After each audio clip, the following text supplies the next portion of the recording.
Parmi les groupes et organisations politiques qui s'opposent au nucléaire, il y a aussi d'autres organisations qui sont présentes dans la salle, comme les Alternatifs, la Fédération ou la Gauche unitaire. Donc voilà, pour ne pas redire ce qui a déjà été dit et que je partage totalement, je voudrais, parce que c'est un peu pour ça qu'on est là, insister sur la dimension politique qui devrait, qui est pour nous, la question qui est posée par le nucléaire et plus généralement par la question de l'énergie, puisque derrière, il y a bel et bien une question de choix de société. Donc je n'insiste pas sur le choix d'une société non démocratique, puisque ça a été largement développé. Et quand on dit choix de société, c'est, pour reprendre une formule, c'est un choix durable de société. Parce qu'une fois qu'on a choisi le PR, on en prend pour longtemps.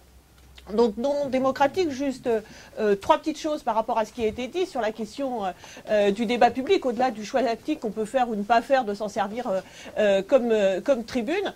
Il y a une question qui pourrait être posée, qui est celle de l'organisation effectivement d'un référendum, d'une votation citoyenne avec le temps d'un débat contradictoire, et ça pourrait y compris être une initiative prise par la région qui se présente comme un bouclier social, pourrait être aussi un bouclier démocratique et écologique sur cette question-là. La deuxième chose, c'est pour souligner un aspect, puisque par rapport à l'EPR de Penly, il est donc prévu que Total aura 15% du capital. Autant vous dire que nucléaire fois Total, question transparence, zéro opacité, Total et coup de Jarnac, là, on va atteindre des sommets ou des profondeurs, je ne sais pas dans quel sens il faut dire ça. Dernier élément quand même sur nucléaire et débat démocratique.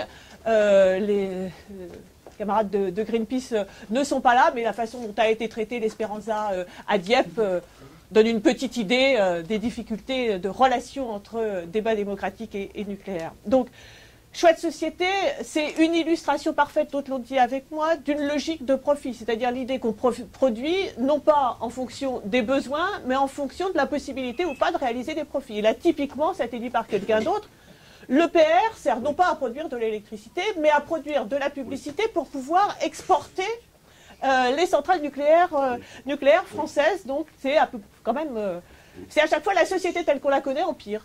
Voilà. Deuxième chose, gros argument massu de l'emploi. Je ne reviens pas sur le fait que 300 emplois pérennes pour 4 milliards d'euros. Moi, je suis pour que les gens soient bien payés, mais enfin, ça fait... voilà. C'est surtout sur la dimension quel emploi, puisque là aussi, le nucléaire, c'est le summum de l'équation, on pourrait dire, sous-traitance égale maltraitance, à la fois du point de vue de l'exposition au risque des salariés, hein, puisque ce sont effectivement les sous-traitants qui seront seront le plus exposés au risque, mais c'est aussi les salariés qui ont le moins de droits. Il faut jamais oublier de le dire.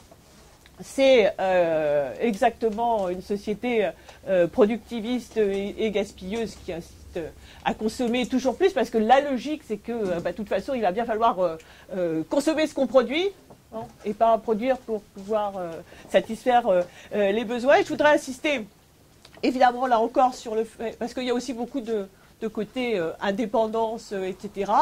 C'est au-delà de ça, c'est évidemment typiquement une société impérialiste de pillage des ressources naturelles et de conditions d'extraction au mépris total des populations. Bon, c'est effectivement ce qu'on voit avec Areva et les mines d'uranium.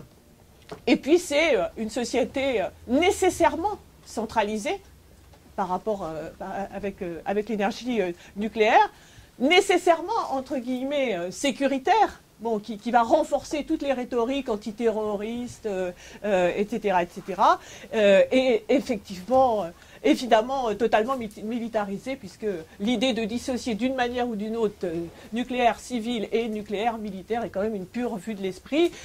Et par rapport à ça, effectivement, il faut opposer au-delà du combat contre l'EPR, un autre projet qui est un projet qui développe une logique de bien commun de l'humanité, une logique de service public et évidemment de service public de l'énergie, qui n'a évidemment rien à voir avec ce qu'est EDF. De toute façon, maintenant, c'est une société par action, donc la question ne se pose même pas, mais y compris une logique de service public qui permette le contrôle des salariés, des usagers et de la population, et qui soit capable d'avoir une compréhension globale, à la fois en termes d'économie d'énergie, de développement des renouvelables et de sortie du nucléaire.